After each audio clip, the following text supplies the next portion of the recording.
Hello, welcome back to Let's Play Jane's Fighters Anthology as we continue with the aircraft showcases. Today we have another relatively simple showcase with the E-3 Sentry, if I recall correctly. Yep, we got the E-3 AWACS Sentry. So, we will set up this scenario quick. Not really much to set up, probably going to play out similarly to the E2 scenario.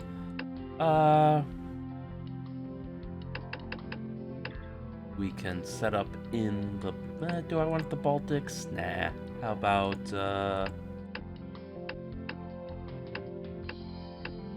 you know what? Ukraine's probably worthwhile, so let's do that, and then let's get started. Oh. And I can see I started a little too high here, so we can immediately go into stall recovery here. There we go.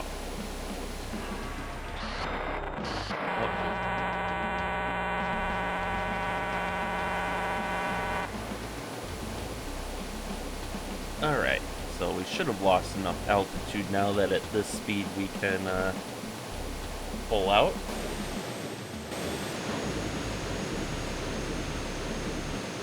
Put our flaps down for a little extra lift.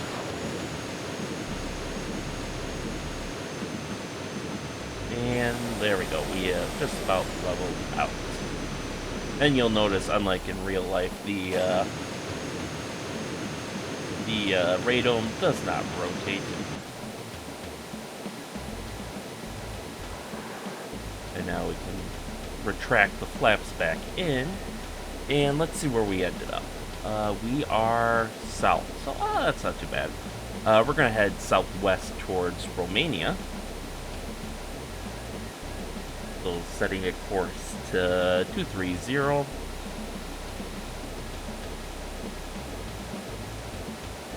And with that, we can begin delving into the history of the E-3 Sentry. So in 1963, the USAF asked for proposals for an airborne warning and control system, or AWACS, to replace its aging EC-121 warning stars, which had served in the airborne early warning role for over a decade. New aircraft would take advantage of improvements in radar technology and computer-aided radar data analysis and data reduction. These developments allowed airborne radars to look down, i.e. to detect the movement of low-flying aircraft and discriminate even over land target aircraft movements. Previously, this had been impossible due to the inability to discriminate an aircraft's track from ground clutter. Alright, let's pull out here and start a shallow climb. And just figure out where our limits are for altitude, because typically these aircraft will fly at high altitude in order to give them the best view of the battlefield.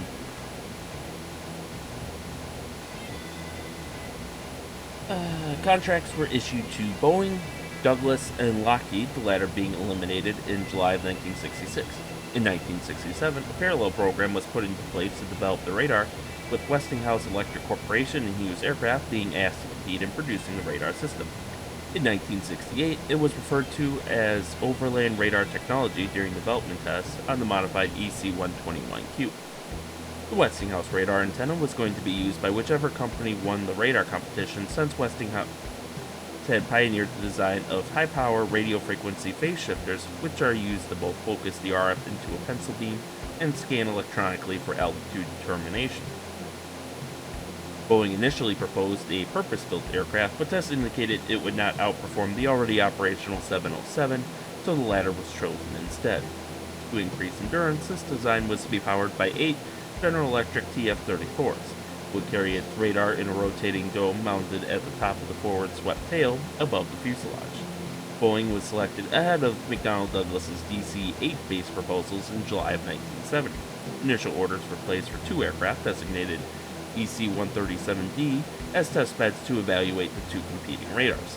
As the testbeds did not need the same 14-hour endurance demanded of the production aircraft, the EC-137s retained the Pratt & Whitney JT3D commercial engines and a later reduction in the endurance requirement led to the retention of the JT3D engines in production.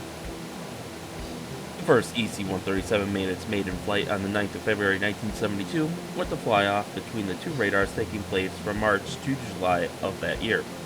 Favorable test results led to the selection of Westinghouse's radar for the production aircraft. Hughes radar was initially thought to be a certain winner due to its related development of the APG-63 radar for the new F-15 Eagle. However, the Westinghouse radar used a pipelined fast Fourier transform to digitally resolve 128 Doppler frequencies, while Hughes radars used analog filters based on the design for the F-15. Westinghouse's engineering team won this competition by using a programmable 18-bit computer whose software could be modified before each mission. This computer was the AN-AYK-8 design from the B-57G program and designated AYK-8-EP1 for its much expanded memory. The radar also multiplexed a beyond-the-horizon pulse mode that could complement the pulse Doppler radar mode. This proved to be beneficial, especially when the BTH mode is used to detect ships at sea when the radar beam is directed below the horizon.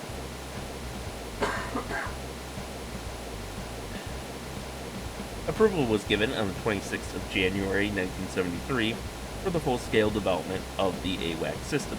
To allow for the development of the aircraft systems, orders were placed for 3 pre-production aircraft, the first of which performed its maiden flight in February of 1975. IBM and Hazeltine were selected to develop the mission computer and display system. The IBM computer was designated 4PI, and the software was written in Jovio. The Semi-Automatic Ground Environment, or SAGE, or Backup Interceptor Control, Buick, operator, would immediately be at home with the track displays and tabular displays, but the differences in symbology would create compatibility problems in tactical ground radar systems in Iceland, mainland Europe, and South Korea over Link 11, or TADL-A.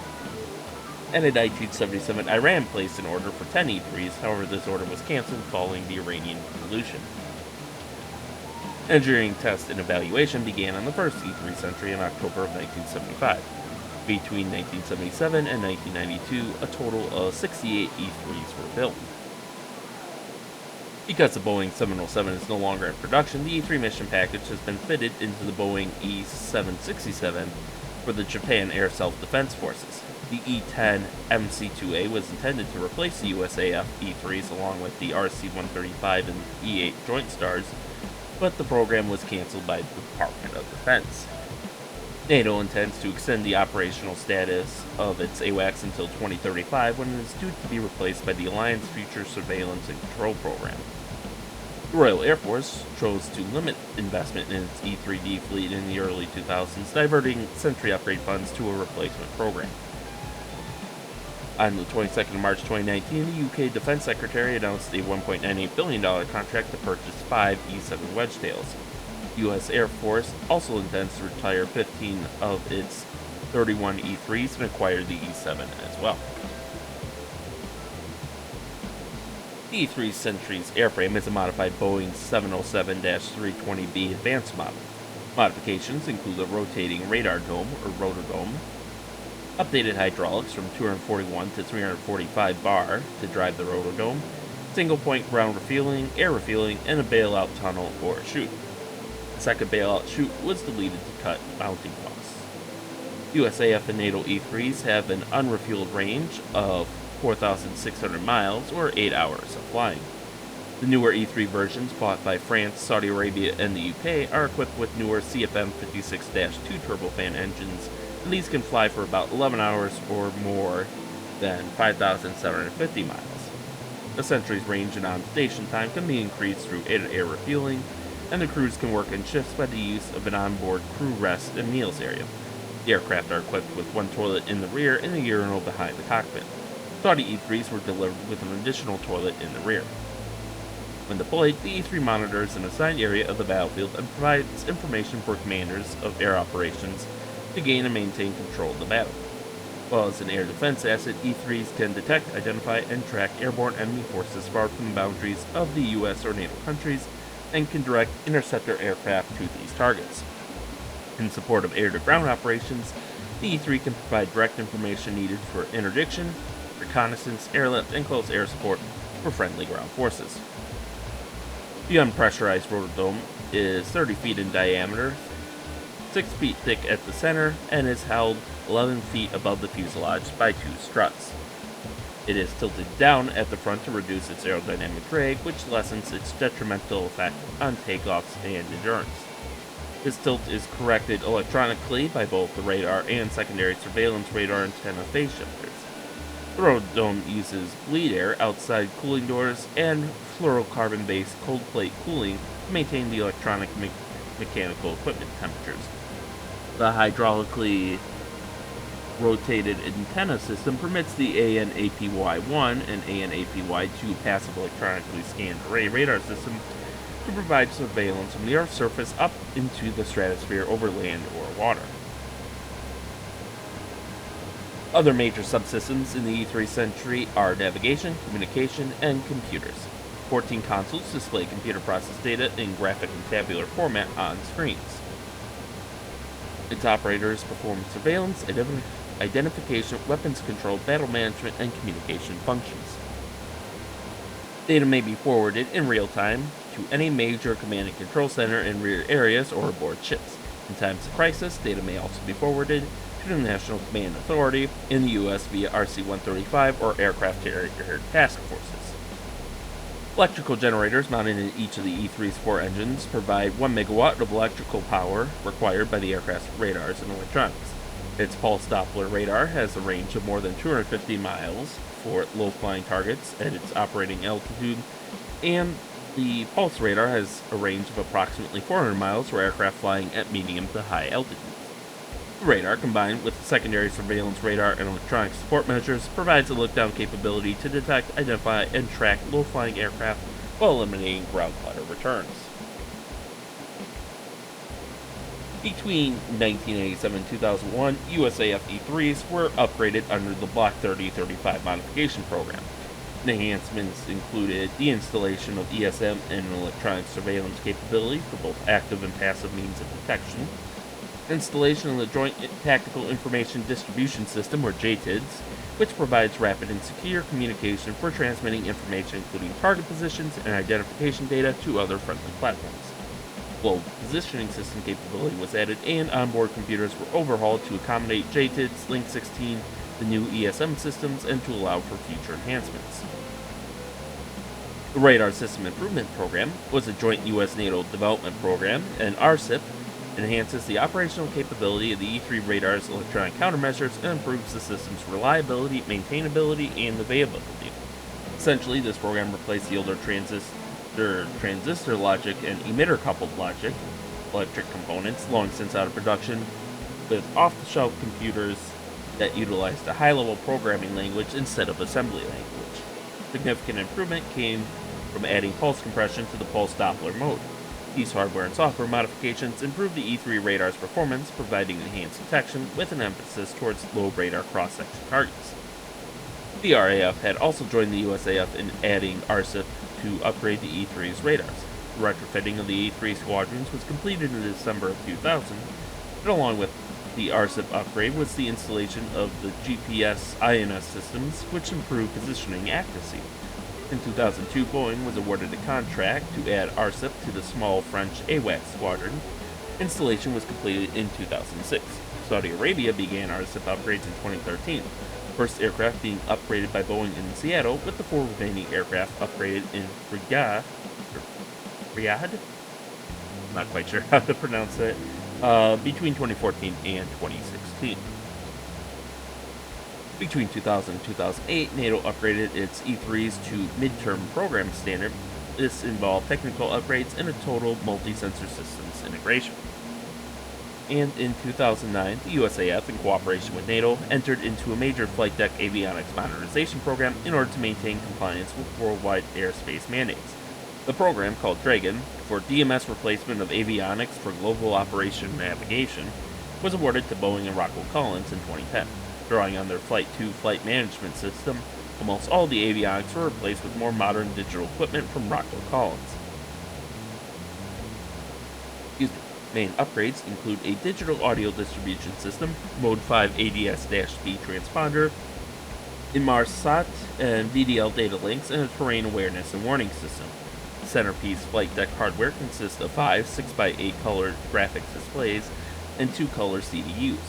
Dragon laid the foundation for subsequent upgrades, including GPS M-Code, Iridium ATC, and Autopilot. USAF Dragon production began in 2018. In 2014, the USAF began upgrading the Block 3035 E-3Bs and Cs into Block 4045 E-3Gs. The upgrade replaces the main flight computer with a Red Hat Linux-based system, as well as replacing the DOS 2.0-like operating system with a Windows 95-like system on the operational workstations. And this was in 2014, remember.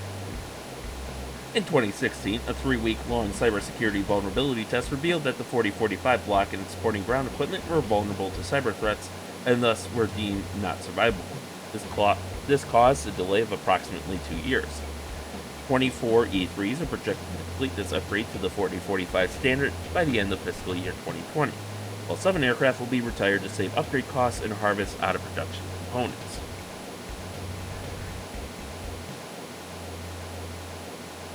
NATO intends to extend the operational status of its AWACS until 2035 by significantly upgrading 14 aircraft in the Final Lifetime Extension Program, or FLEP, between 2019 and 2026. Upgrades include the expansion of data capacity, expansion of bandwidth for satellite communications, new encryption equipment, new have-quick radios, upgraded mission computing software, and new operator consoles. The supporting ground systems, mission training center, and mission planning and evaluation system will also be upgraded to the latest standard. NATO Airborne Early Warning Control and Control Program Management Agency, or NAPMA, is the preparing and executing authority for the FLEP. FLEP will be combined with the standard planned higher echelon technical maintenance.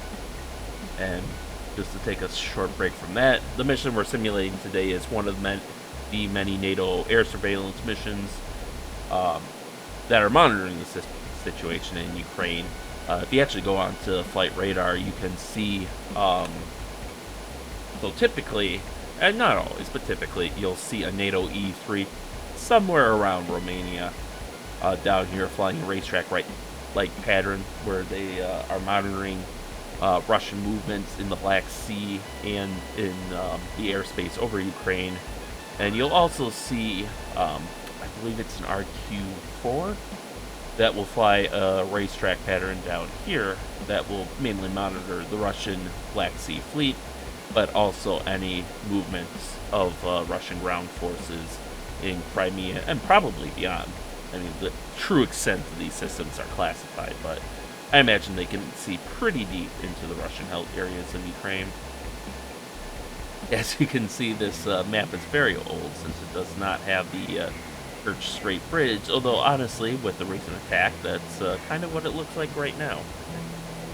So, alright, so we're going to head north, and we're going to say we're at the conclusion of our mission, so we're going to land at Lviv, which is going to stand in for an actual NATO air base that you would find in west of Ukraine, since that's not modeled in this map. Alright. So, in March 1977, the 552nd Airborne Warning and Control Wing received the first E-3 aircraft at Tinker Air Force Base, Oklahoma. The 34th and last USAF Sentry was delivered in June of 1984. Excuse me. The USAF has a total of 31 E-3s in active service. 27 are stationed at Tinker Air Force Base and belong to the Air Combat Command.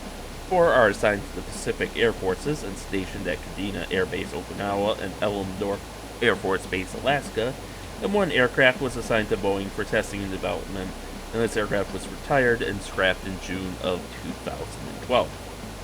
E-3 Sentry aircraft were among the first to deploy during Operation Desert Shield, where they established a radar screen to monitor Iraqi forces. During Operation Desert Storm, E-3s flew 379 missions and logged 5,052 hours of on-station time. The data collection capability of the E-3 radar and computer subsystems allowed an entire air war to be recorded for the first time. In addition to providing senior leadership with time-critical information on the actions of enemy forces, E-3 controllers assisted in 38 of the 41 air-to-air kills recorded during the conflict. NATO, UK, French, and USAF AWACS played an important role in the air campaign against Serbia and Montenegro and the former Republic of the Federal Republic of Yugoslavia. From March to June of 1999, the aircraft were deployed in the NATO bombing of Yugoslavia, Operation Allied Force, directing Allied strike and air defense aircraft to and from their targets. Over 1,000 aircraft operating from bases in Germany and Italy took part in the air campaign, which was intended to destroy Yugoslav air defenses and high-value targets such as the bridges across the Danube River, factories, power stations, telecommunications facilities, and military installations. On the 18th of November 2015, an E-3G was deployed to the Middle East to begin flying combat missions in support of Operation Inherent Resolve against the Islamic State, marking the first combat deployment of the upgraded Block 40-45 aircraft. In February 1987, the UK and France ordered E-3 aircraft in a joint project which saw deliveries start in 1991. The British requirement arose due to the cancellation of the British Aerospace Nimrod AEW-3 project, and France operates its E-3F aircraft independently of NATO. UK E-3Ds formed the E-3D component of the NATO Airborne Early Warning and Control Force, receiving much of their tasking directly from NATO. However, RAF E-3Ds remain UK manned and capable of independent national tasking. This has been done on numerous occasions, notably when E-3Ds were committed to operations over Afghanistan in 2001 and Iraq in 2003. The UK fleet has slowly been reduced from 7 since 2011. In 2009, the UK effectively limited the service life of the E-3D fleet by defunding the Project Eagle upgrade, which would have seen it upgraded in line with the USAF Block 40-45 standard. Air Forces Monthly reported that by December of 2020, just 2 aircraft were available for operations at any time. The Strategic Defense and Security Review of 2015 had announced their intention to retain the E-3D fleet until 2035. However, in March of 2019, the Ministry of Defense announced that the E-3Ds would be replaced by 5 E-7 Wedgetails from 2023. The £1.51 billion contract was awarded to Boeing without a competitive procurement process, a decision criticized by both competitors of Boeing and the UK's Defence Select Committee. The 2021 Integrated Defence Review confirmed a reduced order of 3 aircraft, and on 27th of January 2015, the RAF deployed an E-3D Sentry to Cyprus in support of the US-led coalition airstrikes against the Islamic State militants in Iraq and Syria. The last intended operational flight by RAF E-3 Sentry was supposed to be in July of 2021, with the Sentry retired from service. However, RAF ZH-101 and ZH-106 have both flown patrols over Poland and Eastern Europe during Russia's incursions into Ukraine during late February and March of 2022. In February 1987, UK and France ordered E-3 aircraft in a joint project which saw deliveries start in 1991. France operates its E-3F aircraft independently of NATO. Okay, that's just all. That's just a rehash of the UK service history. The only thing is France operates 4 aircraft outfitted with the newer CFM56-2 engine. Alright, we are going to make our turn to the north now.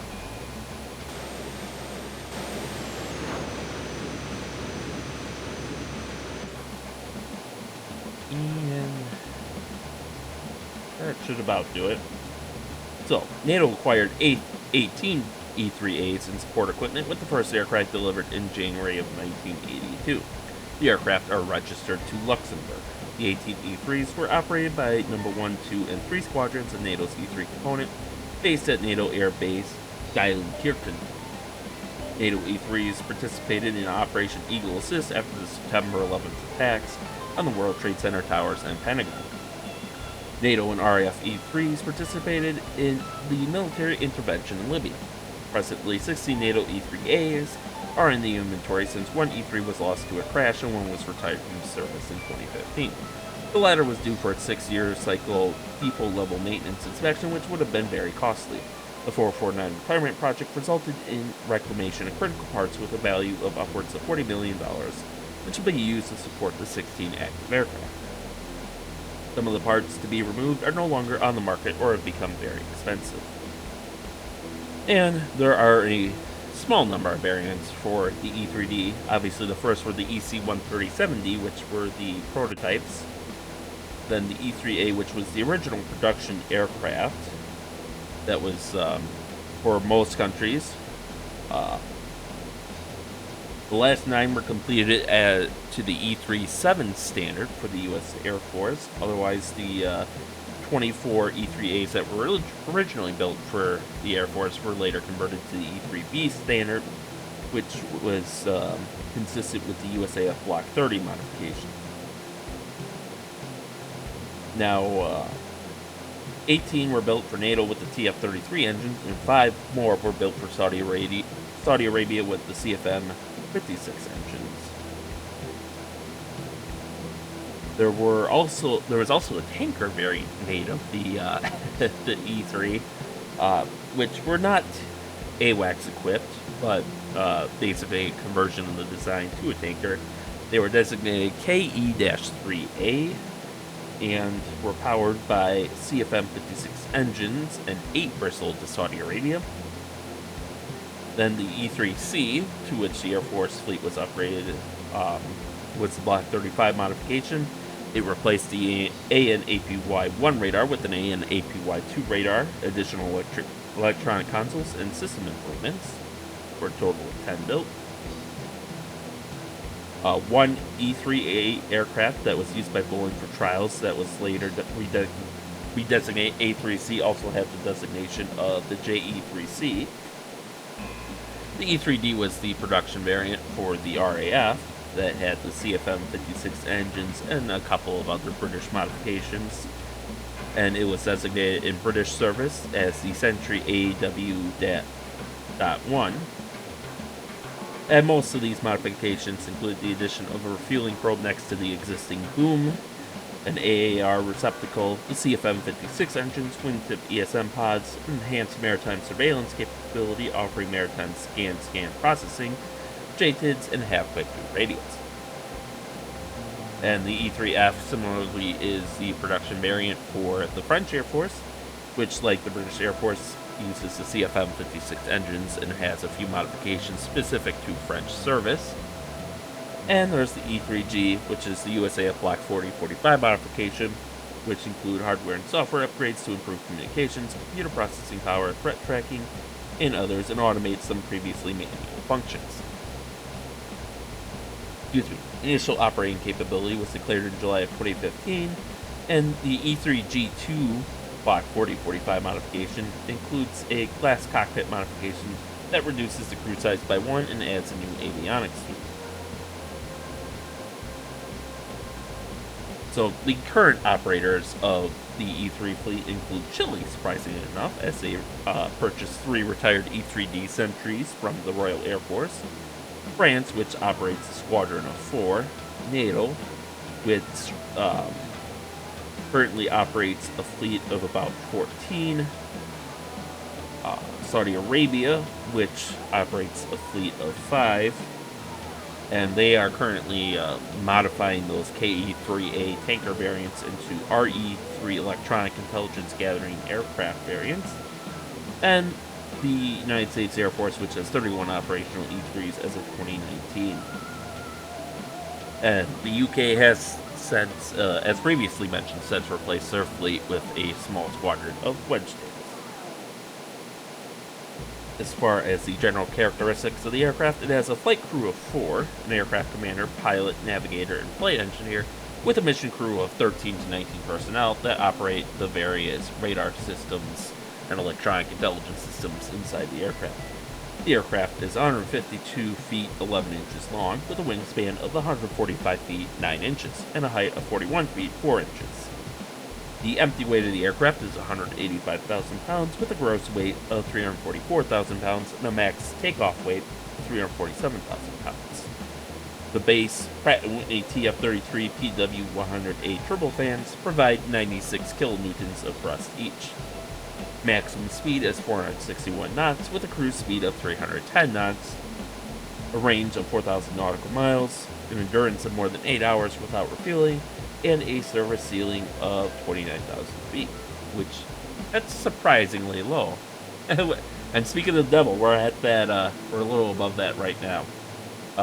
As you can tell by the buffeting of the aircraft, so basically we weren't, at this altitude, we're not passing enough air quickly enough over the wings to generate sufficient lift to stay up. That's why you'll see we stall out when we get to high altitudes, and why they have a higher minimum required speed to stay at those altitudes. So if I pull back on the throttle now, we would just stall out.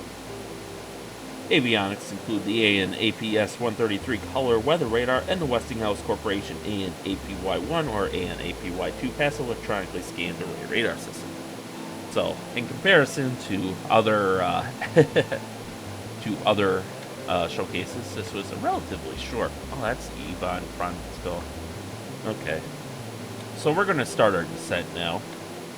We can zoom in the radar. As you can see in the game, it's got the maximum game range of 150 nautical miles, although I believe in real life it can extend beyond that, especially at max altitude.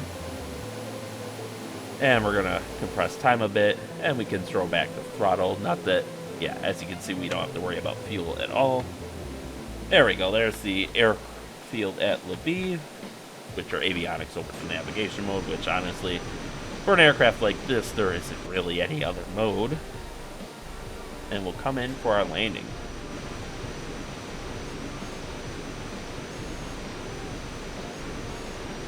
As you can see, there's a couple of decals that around the nose that we can look at once we're on the ground. Alright, we are 20 miles out, and this handles very stably. It's very much like the 707 in that regard, as can be expected since it basically is a glorified 707. Alright, let's lower the flaps. And we should be able to put our gear down shortly.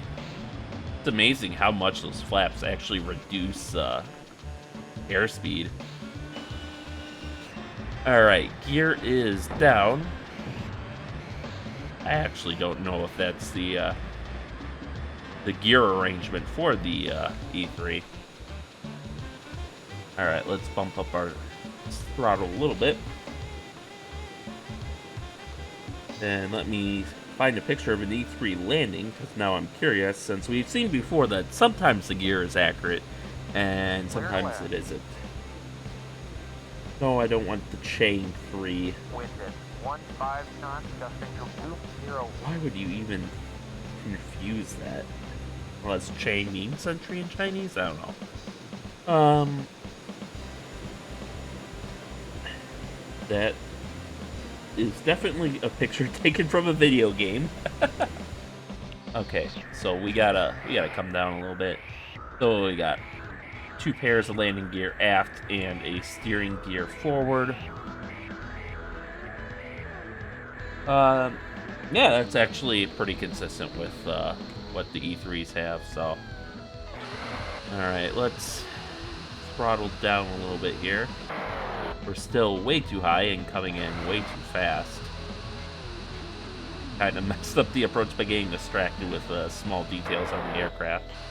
Not the first time, won't be the last. There we go. That should up the engine to reduce the impact here. And there we go. Touchdown.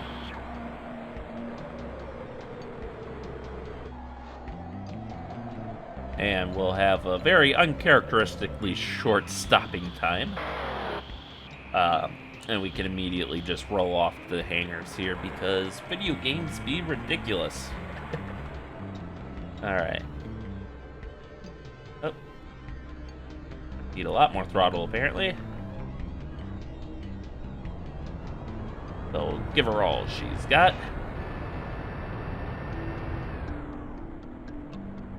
And we will just park it at the edge of the tarmac here.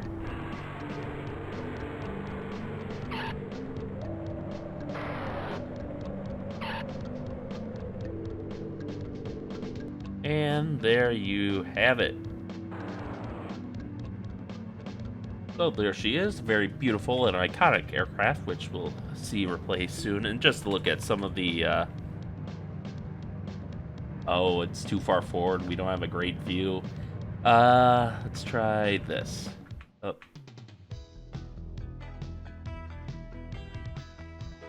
All right. Damn it. We can't get a good view. But it looks like there's some squadron markings there. I just can't get close to them. Let's try this.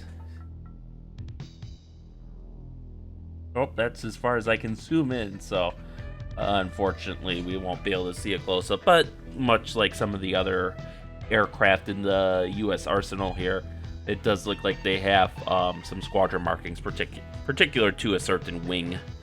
They're missing some tail markings because I believe they also indicate the squadron of the aircraft, and if it's like an Air National Guard or active U.S. Air Force aircraft. Excuse me, but relatively minor detail. You can see the huge rudder on that thing too, which oh, is it not ruddering for me? It's not ruddering for me for some reason. That's interesting. In any case, I think that concludes our scenario today.